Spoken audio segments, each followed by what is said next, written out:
संकट ते हनुमान छुड़ावे, मन क्रम वचन ध्यान जो लावे। राम राम दोस्तों, मैं हूँ आपकी दोस्त और शुभचिंतक और बाबा की एक बहुत छोटी सी सेविका जो बाबा से जुड़े हुए रहस्यों को आप तक पहुँचाने का काम करती हूँ, एक माध्यम मात्र हूँ। दोस्तों, आज मैं आपसे एक बहुत ही इम्पोर्टेंट बात करना चाहती हूँ जो हमारे लिए बहुत ज़रूरी है। दोस्तों, आज किस तरीके के संकट ने हम सबको घेर रखा है, हम सब लोग जानते हैं। ये महामारी जो हमारे बीच में है, जिसका कोई भी प्रॉपर इलाज हमें नहीं मिल रहा है, इसने हमें शारीरिक रूप से ही नहीं मानसिक रूप से भी तोड़ कर रख दिया है। दोस्तों, वर्तमान में कोरोना संक्रमण से व्यक्ति की रोग प्रतिरोधक क्षमता प्रभावित हो रही है, जिससे शरीर में कमजोरी और ऑक्सीजन की कमी सहित हमारे कई अंग प्रभावित हो जाते हैं। ये रोग एक छुआछूत की भांति बहुत तेज गति से फैल रहा है। क्या आपने सोचा है कि उसी समाज में रहने वाले पशु पक्षियों पर इस तीव्रता का कोई असर क्यों नहीं दिख रहा? दोस्तों, आध्यात्मिक तौर पर अगर हम विश्लेषण करते हैं तो ऐसा जान पड़ता है कि संक्रमण के प्रभाव की तीव्रता तो बहुत कम है, परंतु संक्रमण के नाम की चर्चा बहुत है। हम मनुष्यों को सबसे ज़्यादा बुद्धिमान माना जाता है क्योंकि हमें सोचने समझने की क्षमता जो होती है बहुत तीव्र होती है, लेकिन यही सोचने समझने की क्षमता हमारे लिए बहुत हानिकारक होती जा रही है, क्योंकि हम ये जो शारीरिक इंद्रियां होती हैं हमारी, जो वो देखी सुनी और कई बातों पर शीघ्रता से प्रभावित होकर घबराने लगती हैं, भविष्य के बारे में सोचने लगते हैं। हम सोचने लगते हैं कहीं ये बीमारी हमें तो नहीं लग जाएगी, कहीं हमारे बच्चों को कोई तकलीफ ना हो, कहीं हमें सांस लेने की कोई तकलीफ तो नहीं हो जाएगी, या कभी बुखार आ गया तो घबराहट होने लगी, जुकाम हो गया तो घबराहट होने लगी, अरे यार कहीं मुझे कोरोना तो नहीं हो गया। और यही सोचते सोचते हम शारीरिक रूप से खोखले होते चले जा रहे हैं। हमें कोरोना हो या ना हो, लेकिन हमारा मन जो है, हमारा दिल जो है, उसमें ज़रूर कोरोना हो गया है इस समय, और जो हमारे लिए अच्छा नहीं है। दोस्तों, मानसिक रूप से कमज़ोर होना इस बीमारी को दावत देने की तरीके से है। पिछले एक वर्ष से जहाँ देखो जहाँ सुनो बस कोरोना कोरोना कोरोना। अगर आपने न्यूज़पेपर उठाकर देख लिया तो बस उसमें कोरोना से संबंधित ही पूरे जो है न्यूज़ छपी रहती है। अगर आपने न्यूज़ चैनल खोल लिया तो बस कोरोना के बारे में ही जो प्रस्तुतिकरण किया जाता है, बढ़ा चढ़ा कर प्रस्तुतिकरण किया जाता है कि जो हमारा मन होता है, बिल्कुल जो दिमाग होता है, बिल्कुल हिल कर रह जाता है कि यार ये बीमारी जो है कब जाएगी, कहीं हमारे ऊपर भी इस तरीके का संकट ना आ जाए। पर इतना सोचना नहीं है। आज मैं आपको हनुमान जी की से संबंधित कुछ एक ऐसी बातें बताऊंगी जिसको अगर आप अपने जीवन में अपना लेते हैं तो इस बीमारी से आप बच कर रहेंगे और आपको एक नई ऊर्जा का भी जो महसूस होने लगेगा। दोस्तों, क्या आपको पता है कि आपके स्वभाव के अनुरूप प्राकृतिक ऊर्जा भी नकारात्मक एवं सकारात्मक होती है? चूँकि हमारे शरीर एवं मन में बहने वाली ऊर्जा प्राकृतिक वातावरण से हम ग्रहण करते हैं, और इसीलिए हम इतना भयग्रस्त, दुखी, कमज़ोर एवं नकारात्मक सोच वाले हो गए हैं, क्योंकि इस समय जो निगेटिव एनर्जी का संचार हमारे चारों तरफ हो रहा है, उसे ही तो हम ग्रहण करेंगे। अगर आप किसी रिश्तेदार से बात करते हैं तो भी वो बताता है कि हमारे बगल में हमारे पड़ोसी को कोरोना हो गया है, इतने लोगों की डेथ हो गई है। अगर आप दोस्तों से बात करें तो भी वो इसी तरीके की समस्याओं को बताते हैं। तो मैं आप सबसे प्रार्थना करती हूँ कि कोरोना से जुड़ी हुई इस तरीके की बातों को आपस में ना करें। सबको पता है कि कितनी भयानक स्थिति है, लेकिन इसको अपने मन पर हावी होने ना दें। वो आपके लिए अच्छा नहीं है। अगर आपका मन कमज़ोर होगा तो ये रोग आपको जल्दी से पकड़ सकता है। इसी कारण ये संक्रमण का जो दर है बढ़ता चला जा रहा है।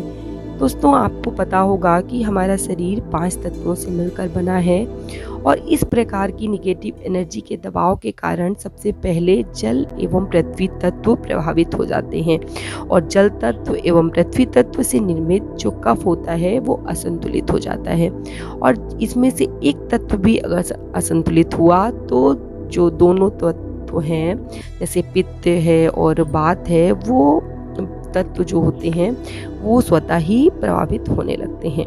परंतु आज मैं आपको हनुमान जी की पूजा के चमत्कारिक लाभ बताने जा रही हूँ कि किस तरीके से इस बीमारी से आप बचे रह सकते हैं। दोस्तों, श्री हनुमान जी को कलयुग का स्वामी एवं प्रत्यक्ष देवता माना गया है। वे अजर अमर एवं बल बुद्धि के प्रतीक हैं, जिनके स्मरण कर लेने से मनुष्य बड़ी से बड़ी समस्याओं से बचा रह सकता है, समस्या से मुक्ति पा सकता है और उसमें भय एवं निगेटिव एनर्जी जो है उसे दूर दूर तक छू भी नहीं सकती। हनुमान जी महाराज 11वें रुद्र के रूप भगवान शिव के अवतार माने जाते हैं और वायु के देवता जो हैं उनके पुत्र, वायु देवता के वो पुत्र माने जाते हैं, सूर्य देवता के शिष्य माने जाते हैं और संसार के प्राण वायु रूपी ऊर्जा उन्हीं का स्वरूप है। क्योंकि प्राणवायु अजर अमर है, इसीलिए इन्हें भी अजर अमर कहा जाता है। दोस्तों, श्री हनुमान जी की महिमा को अगर आपको ध्यान देना है तो जितने भी आप शक्तिपीठ देखेंगे देवी माताओं के, उनके सभी के झंडों में आपको हनुमान जी ही बैठे मिलेंगे और शक्ति का प्रतीक है हनुमान जी। हनुमान जी को माता सीता ने अष्ट सिद्धियाँ एवं 9 निधियों का वरदान दिया था। दोस्तों, ये अष्ट सिद्धियों में से 4 तो मन की सिद्धियां होती हैं और 4 बल की सिद्धियां होती हैं। आप सभी जानते हैं कि श्री हनुमान चालीसा और बजरंग बाण के पाठ से मनुष्य का मन ऊर्जावान बनता है। इस कलयुग में मनुष्य जीवन पर जो ये समस्त ग्रहण जैसे लग गए हैं, सारे जैसे लगते हैं कि ग्रह दोष हो गए हैं, तो आपको क्या पता है कि समस्त जो ग्रहों के पड़ने वाले दुष्परिणाम से एक अकेले हनुमान जी ही बचाकर रख सकते हैं और भय से मुक्ति दिलाने वाले भगवान श्री हनुमान जी महाराज ही हैं। हनुमान जी को अपना आराध्य मानकर श्री बजरंग बाण और श्री हनुमान चालीसा का पाठ आप शुरू कर दीजिए और दैनिक पूजा में आप उन्हें स्मरण कीजिए। वर्तमान की समस्त समस्याओं से आपको मुक्ति मिल जाएगी। श्री हनुमान चालीसा एवं बजरंग बाण का पाठ जब आप करते हैं और उनका स्मरण करते हैं हनुमान जी का, तो आपके समस्त शरीर के जो अंग हैं उसमें जो ऊर्जा होती है वो पॉजिटिव ऊर्जा हो जाएगी और उस समस्त ऊर्जा को एकाग्र करके एकाग्रचित मन से समाहित करते हुए आप ये भाव रखें, हनुमान जी से प्रार्थना करें कि हे अजर अमर अंजनी सूत्र, आप अत्यंत बलशाली हैं, बुद्धि एवं विद्या के प्रतीक हैं, समस्त कष्टों को हरने वाले हैं। प्रभु हनुमान जी हमें आरोग्यता प्रदान करें। मुझे इतनी शक्ति दो हनुमान जी कि मैं अपने शरीर सहित समाज की नकारात्मक ऊर्जाओं को नष्ट करने में सक्षम हो सकूं।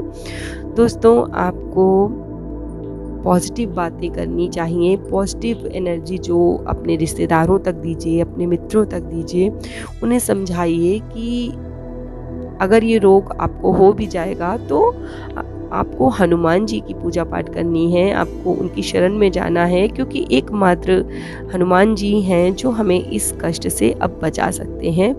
तो आप हनुमान जी की शरण में आइए, राम जी की शरण में आइए, राम रक्षा स्तोत्र का पाठ कीजिए और हनुमान जी को अपना आराध्य बनाइए। पाठ करने के बाद अपनी समस्त समस्याओं को पवन पुत्र हनुमान जी पर छोड़ दें और अपने रोज की दिनचर्या में नकारात्मक बातों को छोड़कर सकारात्मक सोच को समेटने का प्रयास करें।